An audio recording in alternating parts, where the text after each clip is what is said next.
కిరణ్,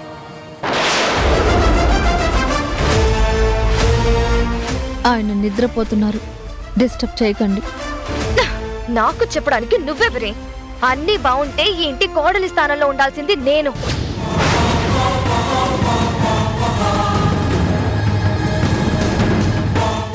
అందర్నీ మోసం చేసి ఈ ఇంటి కోడలి స్థానంలో కూర్చున్నది నువ్వు. నువ్వు నాకు ఆర్డర్లు ఇస్తున్నావా? ఆర్డరే అనుకో, రిక్వెస్టే అనుకో, కానీ అతని భార్యగా అతన్ని డిస్టర్బ్ చెయ్యొద్దు అని చెప్పడం నా బాధ్యత. ఏంటి భార్య? నీలాగా అడ్డదారులు తొక్కి అర్థం పర్థం లేని పెళ్లిళ్లు చేసుకున్న వాళ్ళని భార్య అనరు. నీలాంటి వాళ్ళకి వేరే పేరు పెట్టాలి. మర్యాదగా మాట్లాడు. అవతలి వాళ్ళకి ఎంత గౌరవం ఇవ్వాలో తెలుసుకుని మాట్లాడు. గౌరవం గురించి, గోతులు తీయడం గురించి నువ్వు నాకు చెప్తున్నావా? అవునులే, గౌరవం ఇవ్వడం గురించి తెలియకపోయినా గోతులు తీయడం గురించి నీకు బాగానే తెలుసుంటుంది. ఆల్రెడీ ఇంటికి తీసావు కదా. నువ్వు అనవసరంగా నా సహనాన్ని పరీక్షించడానికి ప్రయత్నించకు. నన్ను డిస్టర్బ్ చేయకు. నేను కిరణ్ కోసం వచ్చాను. కిరణ్ తో మాట్లాడి వెళ్ళిపోతాను. అప్పటి వరకు నువ్వన్నీ మూసుకొని సైలెంట్ గా కూర్చో. కిరణ్,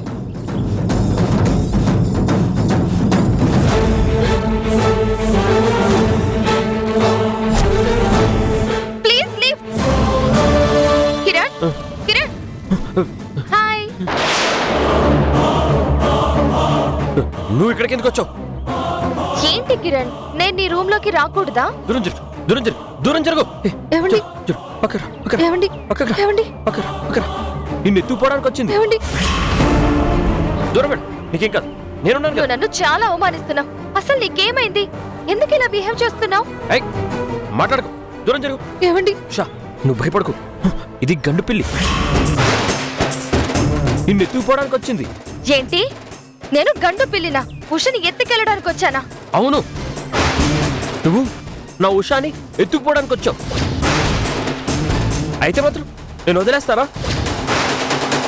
నిన్నే ఇక్కడి నుంచి వెళ్ళగొట్టేస్తాను. వెళ్ళు, వెళ్ళు, పో ఇక్కడి నుంచి. ఏమైంది కిరణ్? వెళ్ళి ఇక్కడి నుంచి. నువ్వెంత ప్రయత్నించినా ఉషాన్ నా దగ్గర నుంచి తీసుకెళ్ళావు. పో ఇక్కడి నుంచి, పో. ఏమండి? ఏమండి? నాగు, నాగు. వెళ్ళవా, వెళ్ళవా? ఏయ్ కిరణ్, కిరణ్, వదులు, వదులు. ఏమండి? వద్దు. ఏమండి? ఏయ్ కిరణ్, పో. ఏమండి? వద్దు. నువ్వు నా మాట విను. వదిలేసేయండి. అది మంచిది కాదు. నన్ను వదిలేయ్. ఏమండి? ఏయ్ ఏమండి? నా నన్ను మాట వదిలేయ్. వినండి. నడు, ఏమండి? బయటికి నడు. వదలండి. కమాన్ కిరణ్మయ్యి, కిరణ్ను చూసుకోవడానికి మేమంతా ఉన్నాం కదా. వాడిని కంటికి రెప్పలా చూసుకునే బాధ్యత మాది. వాడి గురించి ఆలోచిస్తూ నువ్వింత మంచి అవకాశం వదులుకోవటం మాకిష్టం లేదు.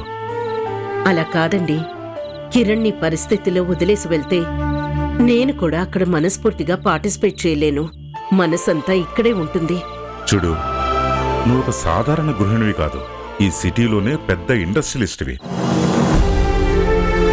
పెద్ద పెద్ద ఈవెంట్స్లో మోటివేషన్ స్పీచెస్ ఇచ్చిందానివి. ఇన్ని క్వాలిఫికేషన్స్ ఉన్నాయి కాబట్టే నిన్ను డెలిగేట్గా ఇన్వైట్ చేశారు. ఇలాంటి అవకాశాలు మళ్ళీ మళ్ళీ రావు. వచ్చినప్పుడు వదులుకోకూడదు.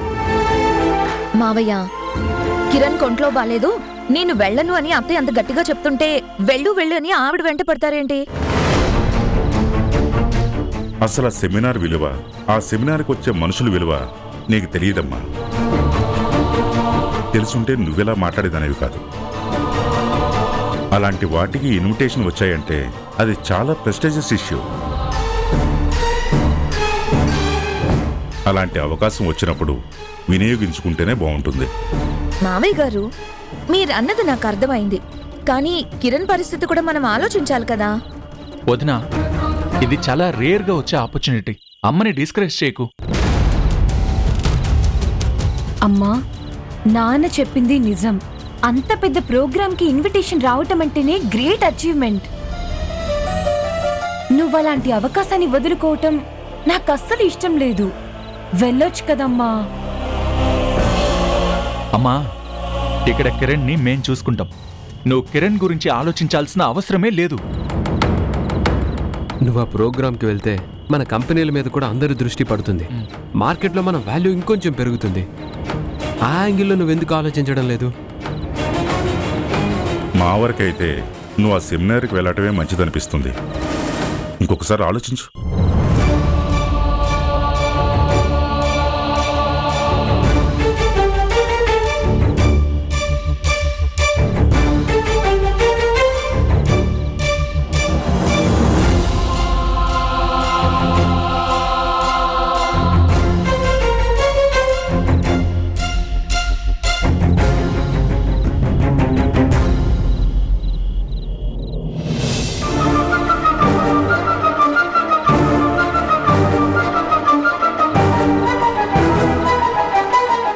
వీళ్ళ వాళ్ళకం చూస్తుంటే అత్తయ్య గారిని సెమినార్కి పంపించడం కంటే ఇంట్లో నుంచి పంపించడానికే ఎక్కువ తాపత్రయపడుతున్నట్టుగా అనిపిస్తుంది. ఈ ఇంట్లో ఏదో జరుగుతుంది. భోజనం చేసేటప్పుడు ఎవరైనా ఇన్నిసార్లు అడిగించుకుంటారా?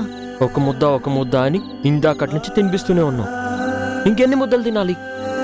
ఇంకా 2 ముద్దలు మాత్రమే. ఆ తర్వాత నిన్ను అడగను, సరేనా? ఓన్లీ 2. మ్మ్.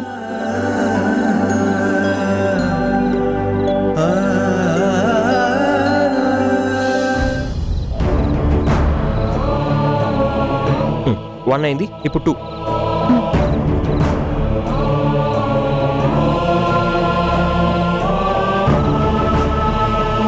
ఇదొక్కటి నా కోసం. మ్మ్. అప్పుడు 3 అయిపోతాయి. నా కోసం. ఓకే, నీకోసం.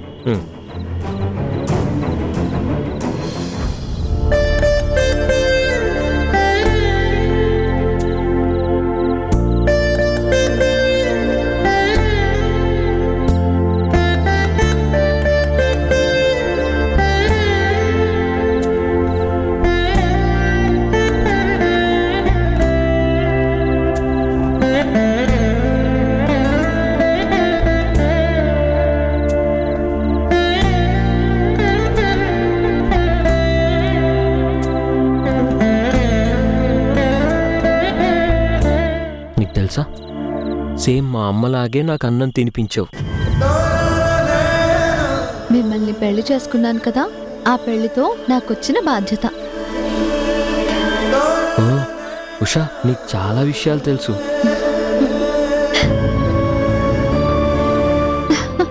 నువ్వు నవ్వితే బాగుంటావు. నువ్వెప్పుడు ఇలాగే నవ్వుతూ ఉండాలి. మీరెప్పుడు సంతోషంగా ఉండండి. మీరు సంతోషంగా ఉంటే నేను నవ్వుతూ ఉంటాను. ఏ, అమ్మ కూడా ఎప్పుడు ఇదే మాట అంటుంది.